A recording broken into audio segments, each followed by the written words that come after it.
to take the admissions if you wish to. A warm welcome to our chief guest, Mr. Bhushan Shri Hari Rao.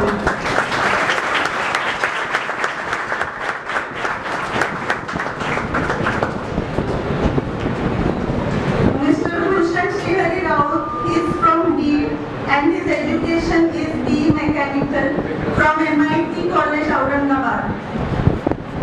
He is AME in MSRT Beed. He has worked in MSRT Beed for 2 years.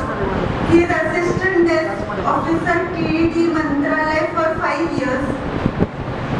He has been AMBI RTO department for 4.5 years at Vasai, DY RTO at Gondia, and presently he is at Transport Commissioner Office, Bandra, Mumbai.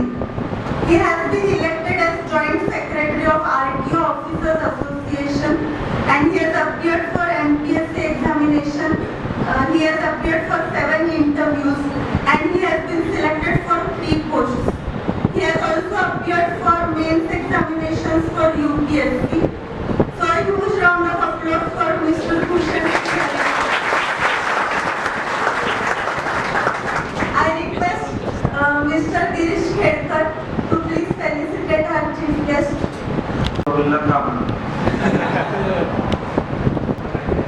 मोठा प्रश्न होता की नाही दुसरा मोठा त्याच्यापेक्षा मोठा प्रश्न तुम्ही सांगतो हे आम्हाला कट ऑफ केला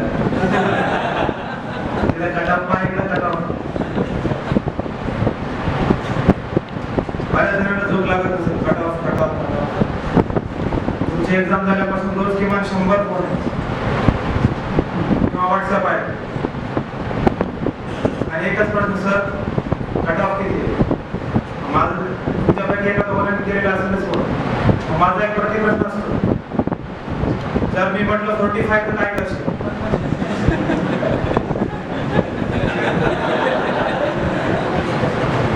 मग तिकडून उत्तर येतं नाही ना सर 25 म्हणा काय बाबा 25 का पण माझे 26.5 आहे लेडीजचा फोन आला सर 20 पर्यंत म्हणा ना लेडीज आहे ओबीसी आहे आता यापैकी अबो 30 कोण आहे हात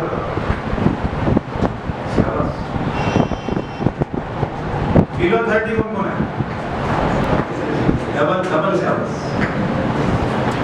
प्रश्न असा आहे प्रश्न आपल्याला याचा 188 जागा होत्या आपले माननीय कमिशनर साहेब यांनी एमपीएससी स्वतः जाऊन त्या जागा 858 करून घेतल्या एकाच 12 किंवा 13 असं रेशो ठेवून रिझल्ट लावला जातो आपण 13 पकडूया म्हणजे साधारण 850 जागांसाठी 10,000 मुलं पास होतील आणि जे व्हॉट्सअपच्या दुनियेमध्ये व्हर्च्युअल लाईफ मध्ये जे चालू आहे की 3 लाख 2 लाख 2.5 लाख मुलं बसले सब झूठे 60 ते 70,000 मुलं बसले आहेत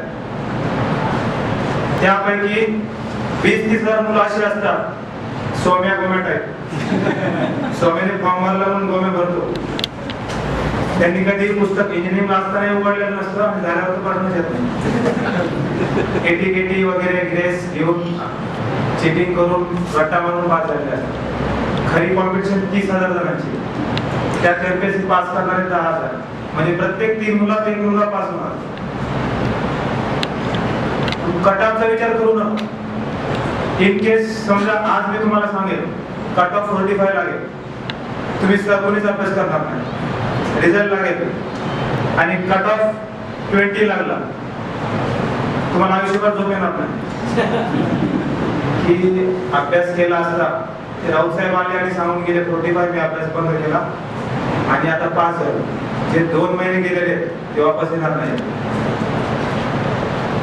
मग मित्रांना मैत्रिणींना म्हातारपणी 10 वर्षांनी तुम्ही सांगाल अरे यार मी अभ्यास केला असता आज गेलो असतो आज माझा मित्र माझ्यापेक्षा कमी मार्क होते आणि तो आज गेलो तो गाडी फिरला आणि तुम्ही त्याची गाडी लावून बघा त्यामुळं कोणालाही काही विचारू नका तुमचं आयुष्य आणि 2 महिने तुम्हाला खड्डे नाही खंडायचे ज्याला 15 मार्क आहे त्याने अभ्यास करावा रिझल्ट जास्तीत जास्त 2 महिने 60 दिवस आहे. काही पैसे टाकायचे नाहीत अभ्यास करायचा. मी असं ऐकलं नाही आतापर्यंत की कुणी अभ्यास करून गेला म्हणून की चक्करून पडला, असं कधीच नाही होत. त्यामुळं जे मनात प्रत्येकाच्या कन्फ्युजन आहे, पहिल्या प्रश्नाचं उत्तर भेटलं आपल्याला, कटअपाने का मारलं, 2 महिन्यात ते पण भेटेल, कट ऑफ किती लागेल. त्यामुळे त्याला 15 मार्क आहेत, लेडीजला 10 मार्क आहे, त्याने अभ्यास करावा. 2 महिने जोपर्यंत रिझल्ट लागत नाही तोपर्यंत तुमची एक रिव्हिजन झाली पाहिजे. आणि मग आता हे किती बरोबर सांगू देत, यातले 80% मला अभ्यास करणार नाही, मला गॅरंटी. कारण ज्या ज्या ठिकाणी मी प्रीच्या पूर्वी मी ज्या ज्या ठिकाणी सेमिनार घेतले किंवा युट्यूबवर आहेत त्याचे 2-3 सेमिनार, ज्या ज्या ठिकाणी रेकॉर्डिंग होती ते मी युट्यूबवर टाकलेले. त्यात एक 30-1 मिनिटाचा व्हिडिओ आहे अभ्यास पद्धत. त्यात मी पुस्तक कसं निवडायचं, कसं वाचायचं, कसं पाठ करायचं, प्रश्नपत्रिका कसं सोडवायची हे सर्व सांगितलं. आणि शब्देवर मला औरंगाबादच्या अकॅडमीमध्ये मुलांनी शब्देवर सांगितलं की आम्ही हे फॉलो करतो. आणि पेपर झालं एकाने फॉलो नाही केलं. फक्त एक जण आहे त्याला 53 मार्क आहे, लेडीज आहे, प्रियंका नावाची एक मुलगी आहे, तिनेच फक्त फॉलो केलेलं. तुम्ही इंजिनियर आहात, कॅल्क्युलेटिव्ह आपली पॉवर खूप जास्त राहते, गेस करण्याची पॉवर खूप जास्त राहते. 4 वर्ष 8 सेमिस्टर किंवा 3 वर्ष 6 सेमिस्टर आपण इंजिनिअरिंगचा अभ्यास केलेला आहे. गेसिंग पॉवर आपली खूप मोठी असते. किंवा मागचे 6 महिने तुम्ही अभ्यास केलेला आहे प्री मध्ये, मी 50 प्रश्न सोडवता आणि या अपेक्षा करता की मला 49 मार्क पडतील. तुम्ही स्वतःला कॉम्पिटिशनच्या बाहेर टाकलेलं.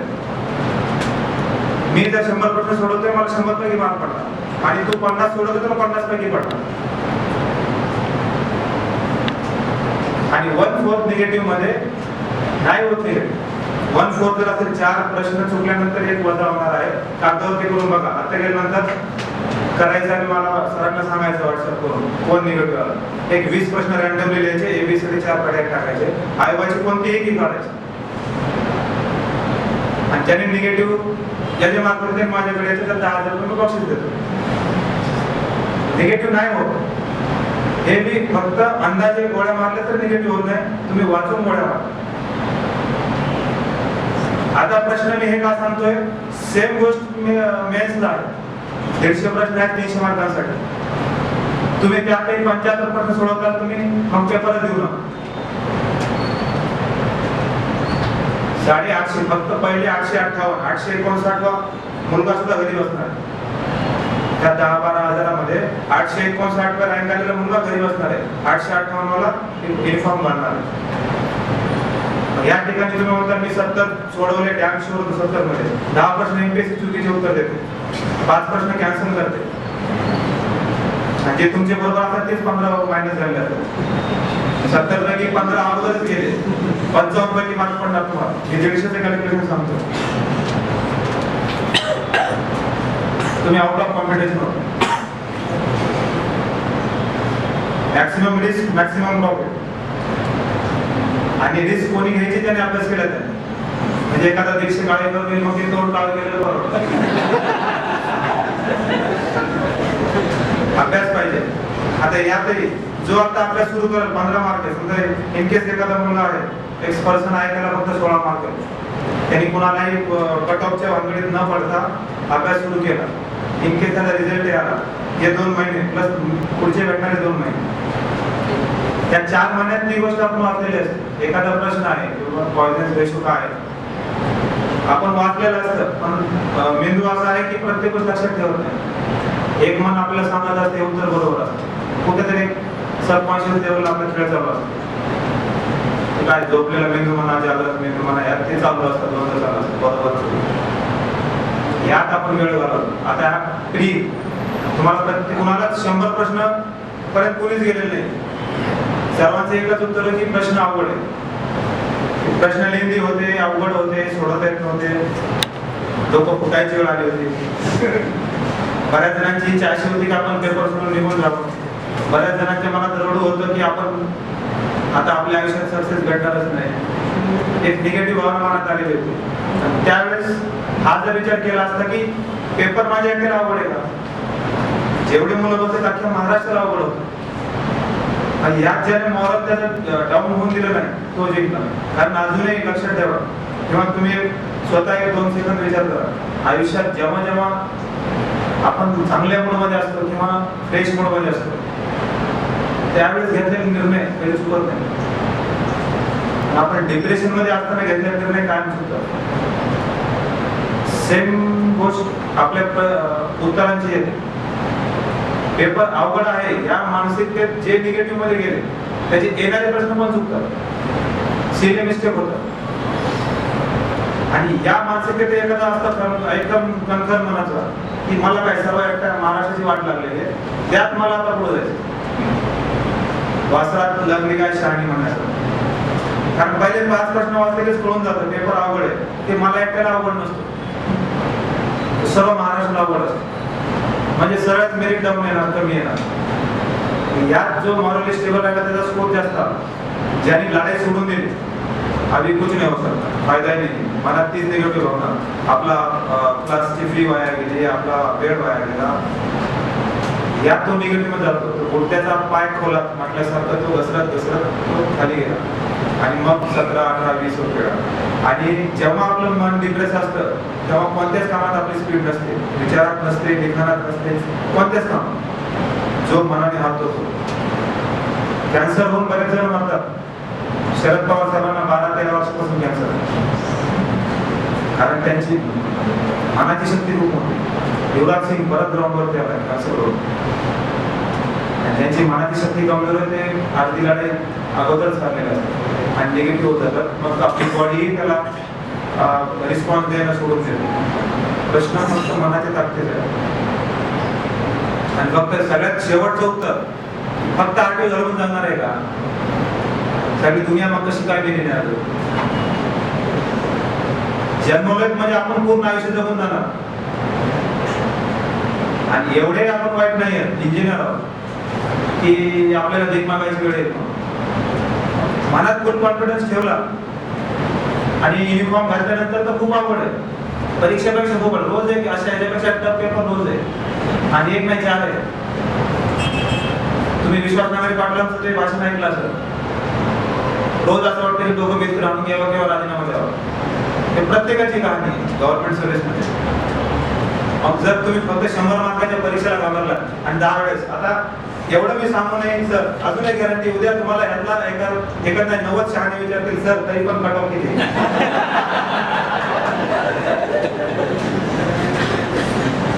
याच्यानंतरही या माझ्या भाषण म्हणा, लेक्चर म्हणा, बडबड म्हणा, काय म्हणतात त्याला, प्रवचन म्हणा, यानंतरही ज्याच्या मनात येईल प्रश्न आला तरी त्याच्या तोंडावर येईल तो प्रश्न की कट ऑफ काय आहे, मग तो त्यांनी मग प्रशासनात येऊ. कारण तुमचं आयुष्य ठरवायचा अधिकार तुम्ही आम्हाला काय देताय? ठीक आहे, ते गुरु आहेत, मी डिपार्टमेंटचा माणूस आहे.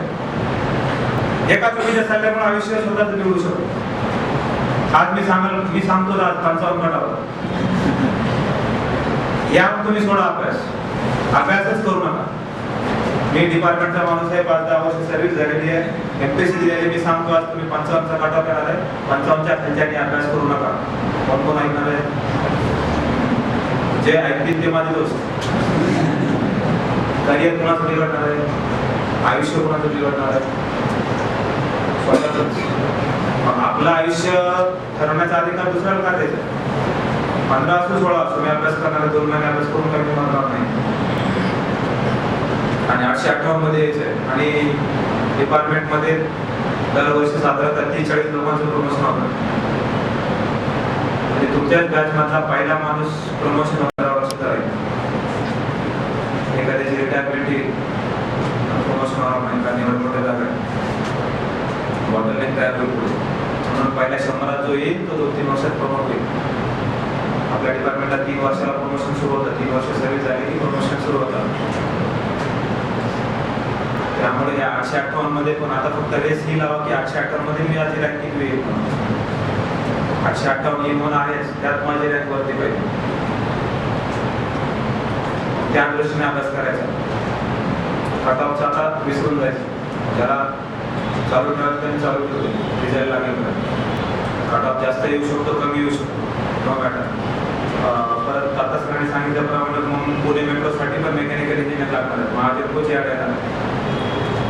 प्रत्येक गोष्टीचा आहे. आज जवळपास मागच्या 8-10 वर्ष मेकॅनिकल इंजिनिअरिंग गव्हर्नमेंटनं जागाच भरलेली नाही. हळूहळू एक जागा येत राहते. आता यापैकी ज्यांनी डिग्री केलेली आहे त्यांनी MPSCचा ज्यांना MPSC असेल UPSCचा अभ्यास सुरू करा. SKI आहे, PSI आहे, राज्यसेवा आहे, एक्साईच्या आहे, अशा बऱ्याचशा ॲड आहे. त्याचा अभ्यास सुरू करावा. आता तुम्हाला यापैकी फर्स्ट टाइम MPSC देणार कोण बघू? म्हणजे MPSC किती वाट लावू शकते कळलं ना? आता मनाची नव्हतं करेच नाही.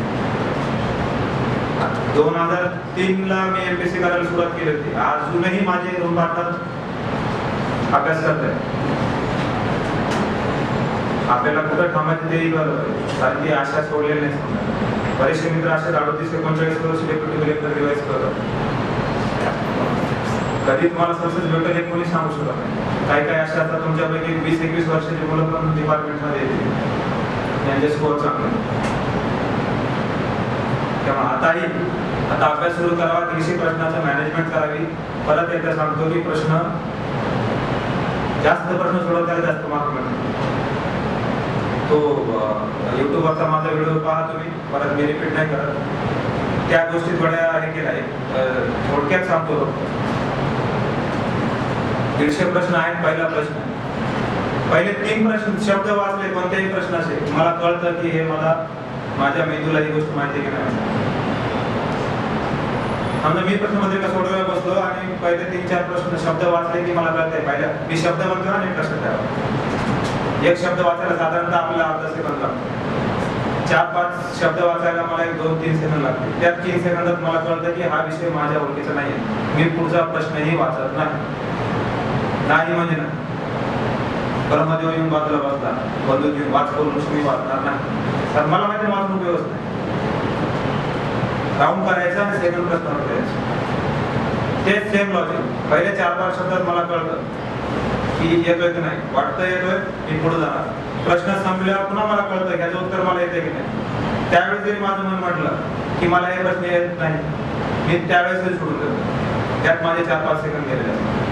मी तिसरा प्रश्न होतो, त्याला राऊंड करतो. यात पूर्ण प्रश्न वाचता मला कळतं हे ओळखीचे, मला उत्तर माहिती आहे. मी 4 पर्याय वाचत नाही. रामाच्या पत्नीचे नाव काय होते? सर्व लोक इतका सोपा प्रश्न जरी आला तर बसलेले प्रत्येक जण 4 पर्याय वाचतात. का वाचताय? सीता माहिती आहे ना. सीता सर्च करायचं आणि ते क्लिक करायचं. यात अजून सवय असते मुलींची, खास करून खरेदीला गेल्यासारखं परत एकदा चेक करणार की प्रश्न तोच आहे का, रामाचीच बाईक. यात परत वेळ जातो. तुम्हाला जो वेळ पुरला नाही ना स्त्रीला, यामुळे पुरला. विनाकारण अनोळखी प्रश्न तुम्ही वाचत गेले आणि कळाला नाही डबल वाचत गेले, नाही कळाला तिसऱ्याच वाचत गेले. म्हणून ऍव्हरेज मुलं 60-70 पर्यंत पोहोचते. 10 मिनिटाची वेळ वाचली मग जागेवर आले. हे लॉजिक ठेवा. हे पहिल्या 3-4 शब्दात कळून येते, राऊंड करायला पुढे चला असे शेवटपर्यंत जायचं. यात काय होतं, अर्धे प्रश्न आपल्याला माहिती असतात, आपण सोडून झालेले असतात. मग सेकंड राऊंडला ते प्रश्न परत वाचायचे. यावेळेस पूर्ण प्रश्न वाचायचे. रिपीट वाचायचं नाही, एकदाच वाचायचं. पर्याय बघायचे, येत आहे क्लिक करायचं, नाही येत आहे त्याला दुसरा राऊंड करायचा. परत 150 प्रश्न. यावेळेस अर्धे सोडवले असतात म्हणजे तुम्हाला 70 प्रश्न परत करावे.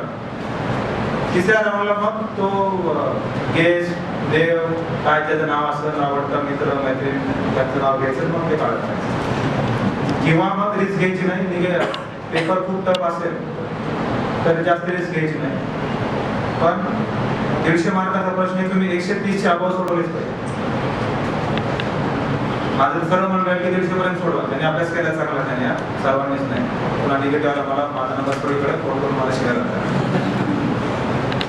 त्याचा अभ्यास चांगला आहे, चांगलं वाचन 2-3 रिडिंग झालेलं आहे. त्यांनी स्वतःच्या केसवरती भरोसा ठेवून, स्वतःच्या अंतर्मनावरती भरोसा ठेवून 150 प्रश्नांचं उत्तर देण्याचा प्रयत्न करावा. त्याचा थोडंफार दोलायमान आहे, त्यांनी 130 पर्यंत सोडावं. जे डॅम शुअर आहेत IIT वाले, तेही आता माझ्या क्लासमेट्स उदाहरण 75 प्रश्न त्यांना सोडवले माझ्या वेळेस. आणि त्याला IITचा MTech होतं, लेक्चरर आहे. त्याचं म्हणणं असं होतं की 75 पैकी 73 बरोबर. तर आमच्या वेळेस एमपीएससीनं 12 प्रश्न कॅन्सल केले आणि 7-8 प्रश्नांचे उत्तर बदलले. त्याचा स्कोर काहीतरी 93-94 आला आणि कट ऑफ 160 पर्यंत आणि इन केस 75 पैकी 75 बरोबर आले असते, त्याचे मार्क असले असते 150, कट ऑफ 160. म्हणून फक्त डॅम शोर वरतीच भरोसा ठेवू नये. हेच आपले मेंदू आहे, झोपलेला मेंदू, तो नाना पाटेकर आहे छोटा मेंदू, तो कुठेतरी काम करत असतो. एखादी गोष्ट आपण कुठेतरी वाचलेली असते पण त्यावेळेस आपल्याला ती आठवत नाही. पण ते मन आपलं जे सांगत असतं ते बरोबर असतं. अरे यार हे माझ्या मनात आलं पर्याय हे पण मी विनाकारण मी केला. त्यावेळेस ते पहिल्या मनाचं ऐकायचं, कधीही पहिल्या मनाचं. पहिली नजर का प्यार,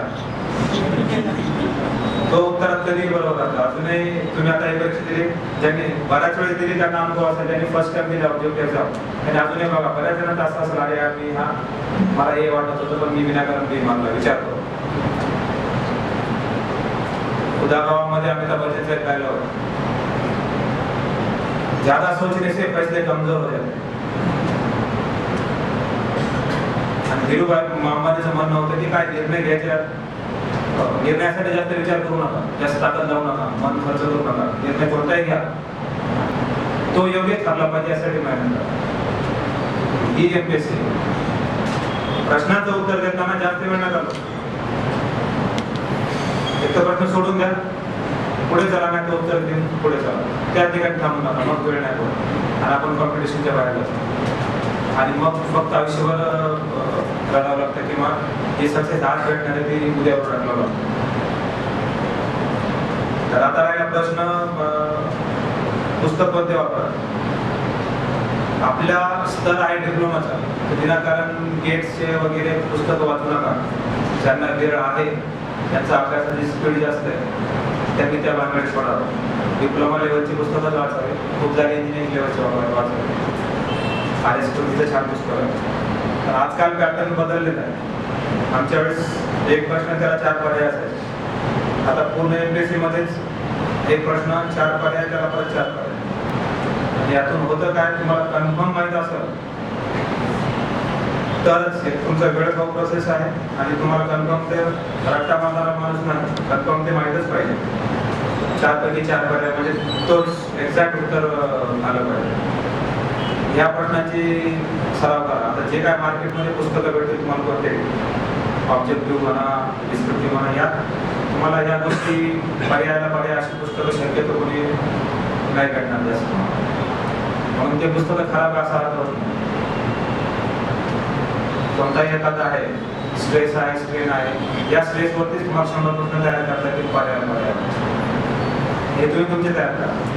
आणि सरांना रिक्वेस्ट मी असं करेल की जेव्हा प्रश्नपत्रिका काढताय, प्रश्नपत्रिका सरांनी नाही काढली, तुमच्यापैकीच एकाने काढली. आणि इथून पुढे प्रत्येक संडेला एक एक्झाम घ्यायची आणि यांच्यापैकीच एकानं जे व्हॉलंटरी तयार होतील तेच यांनी प्रश्नपत्रिका काढायची, त्यांनी उत्तरपत्रिका तुम्हाला गपचूप पाडू द्यायची की तो पेपर ज्या विद्यार्थ्यांनी काढला त्यांनी ती परीक्षा द्यायची नाही, त्या दिवशी त्यांनी गार्डिंग करायची. असे इथून 10 देवाला भेटले 10 मुलं आणि मी देऊन देतो आज पॉईंट पेपर. हे जे 10 मुलं प्रश्नपत्रिका काढतील ना ते डिपार्टमेंटमध्ये असतील पुढच्या वर्षी आणि ते 150 प्रश्न पूर्ण पर्यायाला पर्याय असे काढायचे. म्हणजे त्या मुलाचा किती अभ्यास विचारतात, पूर्ण सिलेबसचा अभ्यास करा.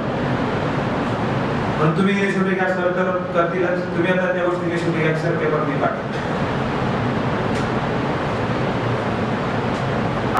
मी आरटीओची एक्झाम करत असताना मंत्रालयात होतो आणि आमच्या वेळेस पुस्तकच नव्हतं.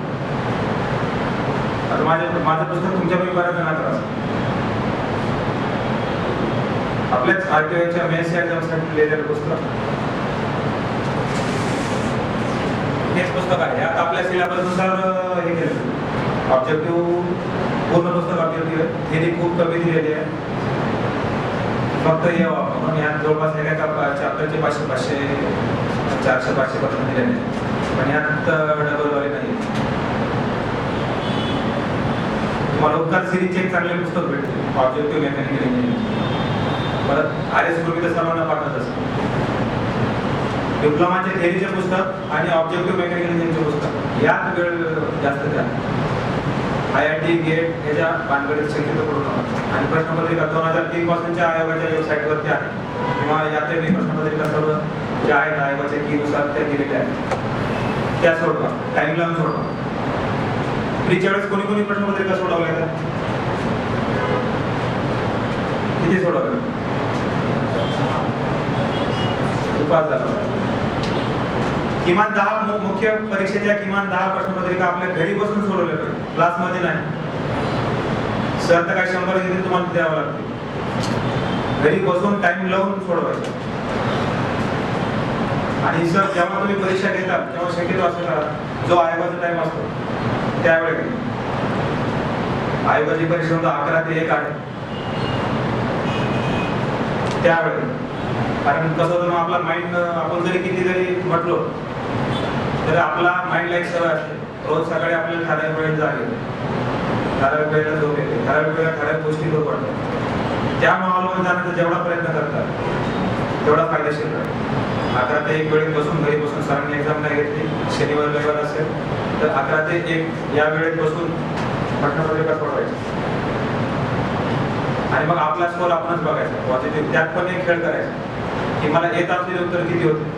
2 अशी पार्ट करायचे पेपर. मला येत असलेले उत्तर मी त्याचे ब्लॅकआउट केले, त्यापैकी माझे आले किती आणि गेले. आणि दुसरे राऊत साहेबांनी सांगितले फेकायचे, ते फेकल्यापैकी आले किती आणि गेले.